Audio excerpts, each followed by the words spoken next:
going on, everybody? It's iDude here, and today we're going to take some surf grip and our tail saver, put the two together, and make our butts a little more comfortable.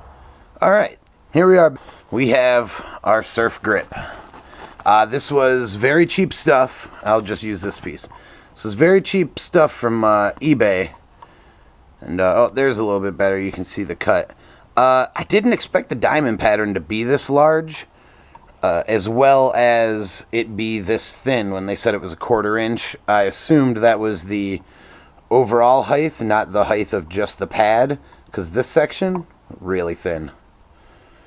Let's get some light on it here. So, it is a pretty nice cut. When you look at this way, it is just kind of bland. But when you're looking from the direction they actually cut it, it does have a lot of layers. So, but yeah, basically this was like $7 a sheet. I ordered 3 sheets. They came about this big. I assume that's going to be enough to do not only the little bit of my gas tank, but also do the tail saver. So, huzzah, there it is. Yeah, it's a very weird cut. Everything's on an angle. But, you know, hey. It's cheap. I was being cheap. As long as it works, then we're good here. So, super simple. I want the cuts that they've made. Let me wipe this clean. I want the cuts that they've made to be up. So, you'll see that they're all beveled out this way. So, I want this to be up. This way, when I'm in it and I'm seated, it's got the most grip to hold me there. So, we're going to take our big piece, we're going to figure out which way is up, and it's super simple to lay this on. So the video is basically going to be how to smack some surf stick on your stuff, and also how to install your tail saver, which should be fairly simple. Yeah, it is straightforward. Anyhow, so we're going to figure out which end is up. It appears this side is up. Also, these pads are only 11 inches. The tail saver is 15 total. So we're going to have to do a little sleight of hand.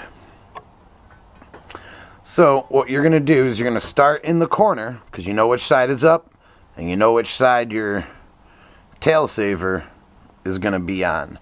So then you want to center it. Bring your paper down.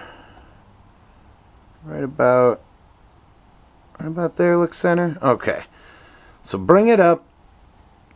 We're going to lay it down flat. Whoop. Make sure you check your bottom so that this bottom is nice and flush. You want that to be flush. Okay. Okay, so basically this is where we're at. I've peeled the sticky back. Just folded the half of the 3M peel stick up. I checked the bottom to make sure that it was solid.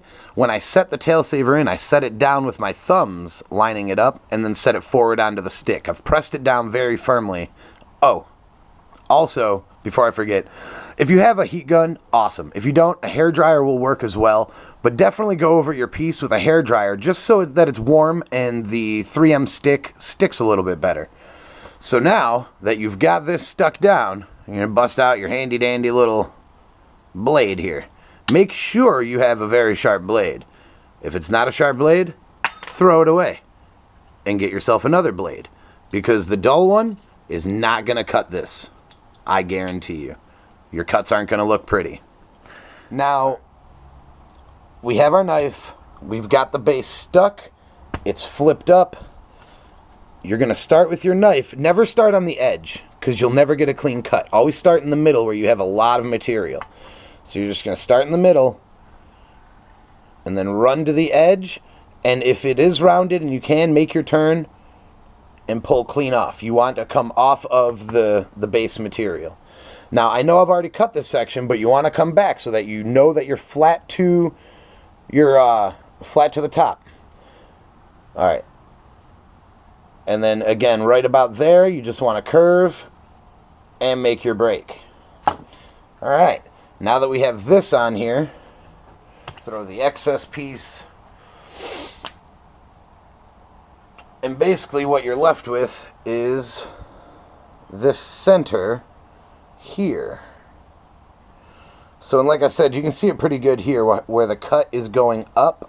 And if I spin it around, you'll see the cut is coming down. There's more angles on it this way than there are this way. Now, like I said, and you're going to notice when you go to do this, that this doesn't cover. So we're going to take our extra piece, and we're going to line it up right to that seam. And as you can see, I've already done it because I wanted to make sure, again, that I didn't mess this up. So what you're going to do, where is this water coming from? It's dripping in my garage. I hate it. All right.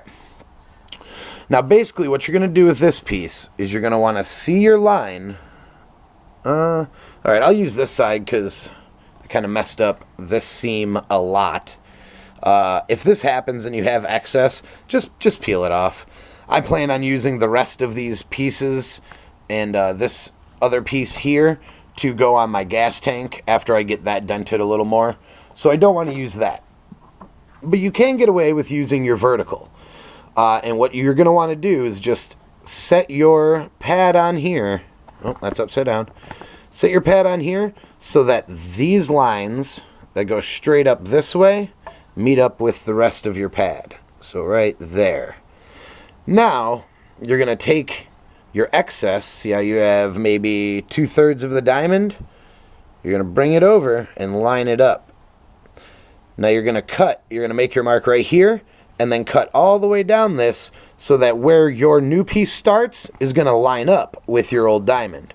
Then, once you have your piece cut, you just line it up so that everything is in order. And that's pretty much it. Stick it down. And when you stick it down, do like I did on this side. I was able to press it down and then really force it into the crease before laying it flat. That really helped this seam here, as opposed to this one where it's much more visible. So do yourself a favor and make sure that you tuck your corner before you lay the adhesive down. And yeah, that's pretty much it for the putting the surf grip on it and the on the table stuff. Let's get back outside to the bike. Let's get this put on the bike. What is up, everyone? We are now back out of the garage. We have the grip put on our tailsaver. We have your extra grip that's going on the gas tank later. Different video. I got to make that gas tank dent a little bit bigger. Quit flying around me. Okay, so for this, you're going to need, let me see it here. No idea. You're going to need the Allen wrench that takes your seat off. All right, so we've got our newly surf gripped tailsaver. What you want to do, and I'm sure most of you at this stage already know, that you're pushing back the corner of your seat to expose the seat bolts on either side, and then just use the appropriate Allen wrench. We'll get into some nitty-gritty in a moment. All right, so now we're just going to pull our seat back. Get our Allen head on there, and then just use your thumb to rotate the Allen. All right, once you see it wiggle, I always suggest putting a finger on it. This way, when you pull your Allen out, you can get your bolt out without dropping it into the bike. Sometimes it's not a big deal, but if it doesn't fall all the way through and hit the ground, and it sucks. Then you're searching for new bolts to replace it. Nobody wants that. My God, I'm bleeding everywhere from the last video. You can get your Allen heads under there, pull towards the front of your bike slightly, and then up, and it will bypass the rear plastic here. Now this, essentially, is going to live here, underneath the plastic tabs for your seat. So your seat bolts come through, they live through there like so. After a bit of debating and a bit of back and forth with myself, I decided having them underneath this tabs for the seat would probably be best. This way it's got a solid connection here to the subframe, the mount points, and the back of the seat. It all sits very snug.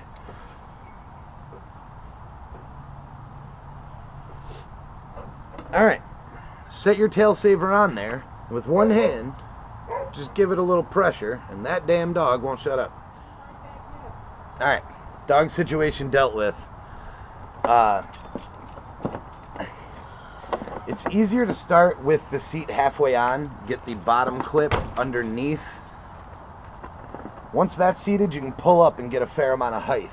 Start from the side and kind of just slide it in there until it's right over the mounting holes for the subframe. And again, below the posts for your seat. There. Alright, with one good push, we set it all in. Same thing. Use your fingers in your hand to set the bolt into the threads first. Then put your Allen on it. It's going to make your life much easier. Alright, start your thread. Use your finger to block it. And huzzah, you just start tightening that sucker down. If you notice that it's not sitting right, give the seat a little shift around. The shoulder of the bolt that you're attaching may not be able to sit flush in there. So just give it a little motion and it'll seat in. Crank that down, and that's pretty much it. Rinse and repeat. After those steps, you've got it. Obviously, you guys didn't see me put this bolt in because it's putting a bolt in. That's super simple. But yeah, those are the steps. Slide it in, wrap it so you're not hurting your ass on hard steel. You got a little bit of cushion. It's nice. Yeah, that's about it. I'm iDude87. Like, comment, subscribe. Hope you guys enjoyed the video, and we'll see you in the next one.